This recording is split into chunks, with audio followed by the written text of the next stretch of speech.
Suntok na nag-aalab, kamaong nagliliyab. Maraming sumubok at pinabagsak gamit mga kombinasyong naglalagablab. Ating isa-isahin ang 10 bigating suntok na nagpataob sa mga dating kumalaban. At alin kaya sa mga ito ang pinakatumatak sa kasaysayan ng larong palakasan? Bago natin simulan, isang 1-2 combination muna sa like and subscribe button para lagi kang updated sa mga kaabang-abang na bakbakan. I mean, when you think about what Pacquiao did from flyweight to 154 pounds, Finish her! no one ever came close to dreaming about doing that, and then Pacquiao did it. Boom, perfect timing. From General Santos City, Ang una sa ating Philippines, listahan ay ang laban ni Pacquiao noong 2003 kontra sa undefeated na si Emmanuel Locero. May kakaibang estilo at makikitang sabik ito na mapa sa kanya ang pinaglalabanang titulo. Sa una medyo may lap, ngunit mabilis naka-adjust ang ating pambato kaya sa pool sa bawat combo. Nagimbalang Mexicano at ang pagiging agresibo ay di naging epektibo. Pacquiao landing nearly 60% of his power shots. Naging maingat rin si Pacquiao dahil may pangmalakasang overhand ang Mexicano. Bigla ang nagimbal ang kalaban dahil kumonekta ang isang kaliwa sa bandang sentido. Nagmistulang lantang gulay dahil nawala ng kamalayan at kanyang naramdaman na ito'y magiging delikado. Mabuti na lang at napigilan ng referee ang rumaragasang kamao ng ating dakilang pambato.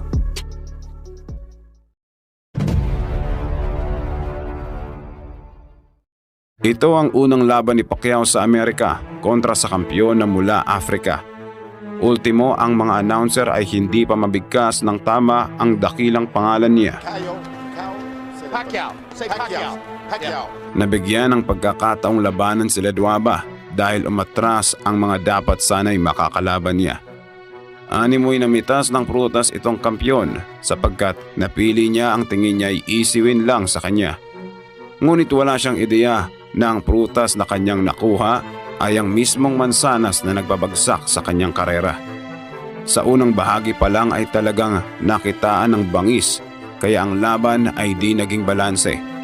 Mga kombinasyong tumatago sa depensa, animoy kamay na bakal ang kanyang pinang-aatake. Ilang beses pinabagsak at mga manonood ay nagulat sa mga nasaksihang pangyayari. Pero mas ikinagulat mismo ng kampyon dahil hindi niya inaasahang si Pacquiao ang tatapos sa kanyang paghahari.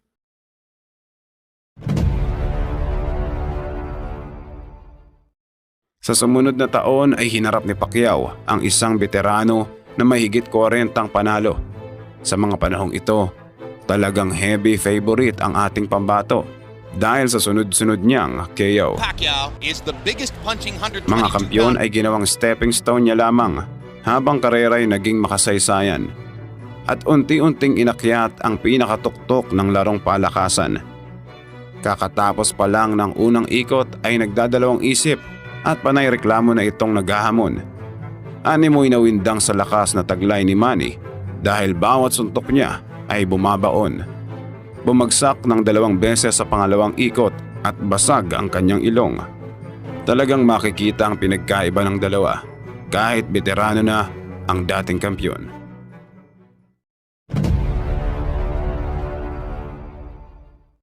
Tawid tayo ng higit isang dekada papunta sa taong 2018 kung saan inabangan ng karamihan ang pagbabalik ni Pacman. So Pacquiao's peak was just about as good as anyone in history. Sinala agad kontra sa WBA regular champion noon na si Lucas Matisse na isang magiting na Argentinian. Isang matibay na kampyon na nakapagbigay rin ng magagandang laban kontra sa matitibay ng larong palakasan. Talagang swabing pampainit ito para kay Manny bago niya lampasuhin ang mga bigatin sa larangan. Sa mga unang rounds pa lamang ay makikitang hindi balanse ang takbo ng laban. 3 beses pinabagsak at ang tigasing kampyon ay pinalambot lang na parang unan. Jab ang pinakanaging epektibo niyang sandata upang ang mga uppercut ay maikonekta. At sa loob ng 9 na taon ay muling naitala ang KO victory sa kahanga-hanga niyang kartada.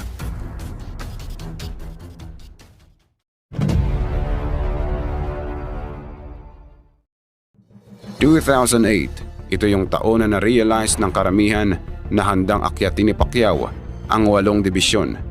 Ramdam na ni Freddie Roach noon na walang makakapigil sa kanilang malabagyong momentum. Kaya hindi na nag-aksaya pa ng panahon at inakyat agad kung sino man ang matapang na maghamon. Dahil wala silang ideya na si Pacquiao ay magpapaambo ng Armageddon sa kanyang henerasyon. Pero bago nangyari ang lahat ng yan, ay nakatikim muna si David Diaz ng gulpi de gulat. Kaliwat kanan ang humahambalos sa kanyang muka habang may mga deadly hook na pambungad. Buong laban ang Mexicano ay tila hindi makasabay dahil sa bilis na taglay ni Pacman. Fast. Amazingly fast. Halos magkalasog-lasog ang muka sa matatalim na kombinasyong animoy latigo de aram. Hanggang saan naabot ang tibay mo sa maladilubyong kamao? It has begun. Sapat ba ang karangalang matatamasa kung kalusugan mo ay makokompromiso? Sa kalagitnaan ng 9th round, tinuldo ka ng isang left hook at makikitang lupaypay si Diaz. Lakda ang muka, diretso sa sahig at lumambot bigla ang kanyang angking tigas.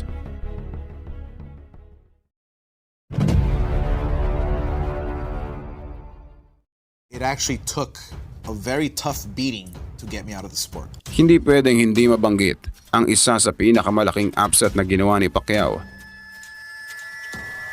Dinumina ang kabuuan ng laban at tinuldukan ang mga katanungan. Take either for Pacquiao. Take his peak. Nilamon ang 6th Division World Champion sa teknikalan. You can't handle your speed, son. Bilis, lakas, taktika o kahit anumang aspeto ay malaki ang ikinalamang ni Pacman. Kaya hindi naging hadlang ang tangkad at haba, kaya naging one-sided ang laban. Lilinawin ko lang sa mga di nakakaalam, ang corner stoppage ay isang uri ng KO at magmamarka ito sa talaan bilang isang knockout. Sumuko ang kampo ni De La Hoya sa kalagitnaan ng 8th at 9th round. Manny Pacquiao. I mean, he beat the hell out of me. But I'm glad he did because it made me retire. Hakbang muli tayo pabalik sa taong 2003 na kung kailan nabigyan ng pagkakataon si Pacquiao na labanan si Barrera. Isa ito sa pinakamabigat na hamon at pinakamalaking pagkakataon sa kanyang buong karera. Isa sa naging ugat ng tunggaliang Pinoy at Mexicano sa larangan ng palakasan. Masasabing isa rin sa mga di malilimutang upset sa kasaysayan.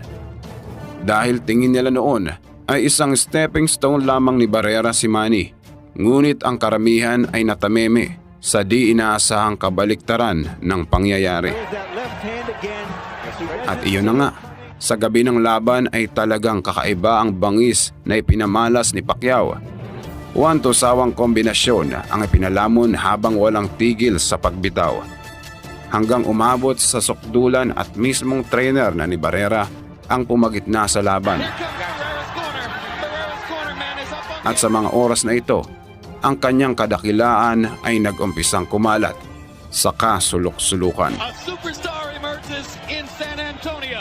Our Filipino star Manny Pacquiao.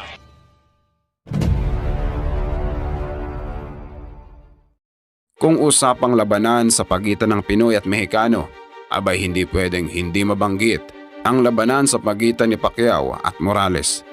Sino ba naman ang makakalimot sa lehitimong mandirigma na tumalo sa ating pambato? Ang kanilang unang laban ay isa sa mga di malilimutang engkwentro. Talagang naabot ang ekspektasyon ng karamihan sa kanilang pangalawang duelo na naging dahilan upang lalong tumalas at ang ebolusyon ay naging perpekto. Had a great series of fights with Eric Morales. Naging dominante si Pacquiao sa loob ng buong laban. Morales wobble in the face of the constant. Kahit agrabyado ay patuloy pa rin si Morales sa pakikipagpalitan. At sa huling minuto ng 10th round ay tinamaan ng isang solido sa sentido.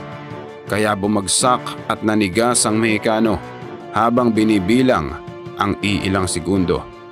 Naglakas loob na tumayo, ngunit lumambot na at halatang ito ay tuliro. Ikaw ba naman ang tamaan sa sentido? Tiyak magigimbal ang kamalayan mo.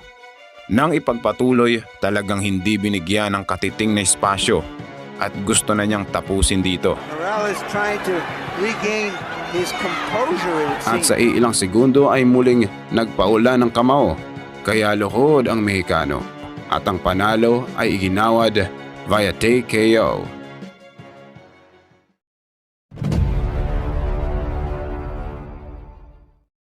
At sa kanilang pangatlong tagpo, dito tinuldukan ni Pacquiao ang kanilang makasaysayang tunggalian. Hindi pwedeng hindi isara ang pinto ang kanilang binuksan. Mainit-init ang bakbakan at naglalagablab ang bawat palitan. Ngunit tagilid ang laban at nahalata ito ng karamihan. It's the kind of fight that I'll never forget watching. Boom, perfect timing. Pinatikim ng mga solidong kamao hanggang tuluyang mapabagsak. Talagang matapang rin ang Mexicano at sa bawat palitan, sadyang pumapalag. Sa laki ng agwat at diferensya ay nilamon lamang ang dating kinatatakutan ng karamihan. Pinagmukhang baguhan sa kanilang maiksing laban gamit ang taglay niyang kadakilaan.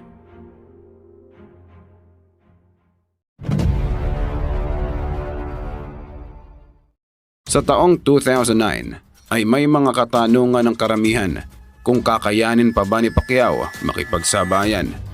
Umakyat ng welterweight at kung usapang natural na timbang ay malaki ang ikinalamang ng bawat kalaban.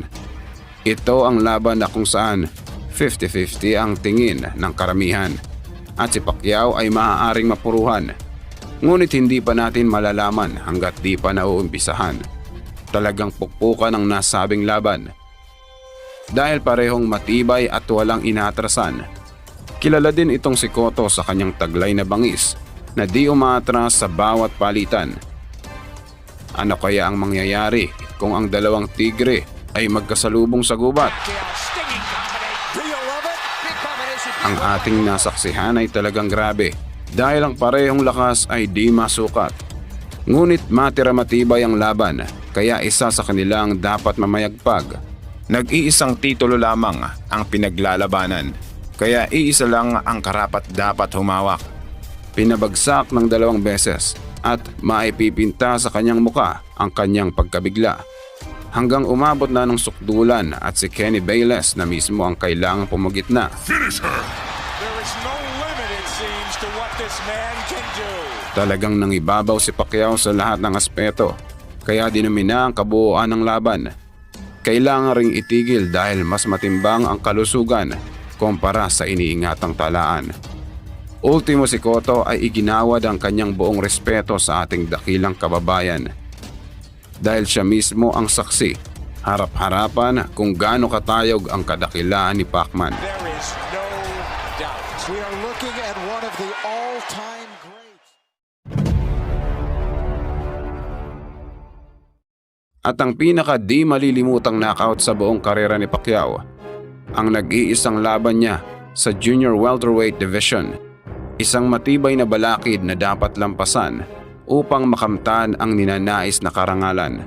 Nagkapalitan muna ng prediksyon at maanghang na mensahe ang parehong trainer ng magkabila ang kampo. Kaya naging interesado ang mga tao kung sino sa dalawang to ang mas solido at konkreto.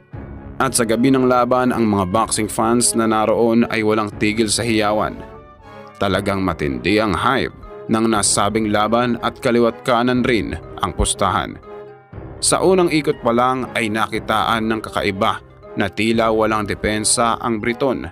Bumagsak ng 2 beses at talagang ikinagulat iyon ng dating kampyon.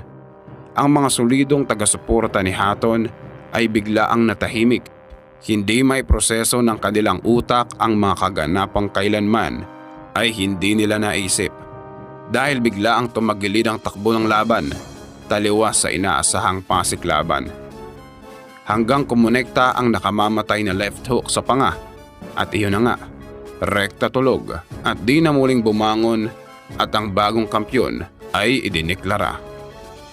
10 bigating kaganapan pa lamang yan kumpara sa di mabilang na karangalan. Pacquiao obviously has captured all imagination. Karamihan sa ating mga nasaksihan ay tiyak tatatak sa kasaysayan. Won the lineal championship of the world and started tearing through Kamaong divisions. nag-aalab sa likod ng bawat laban na kanyang napagtagumpayan. He has a case. He could submit his resume and say, I want consideration. as the best fighter who's ever lived. Talagang walang kapantay ang kanyang naiambag sa larangan ng palakasan.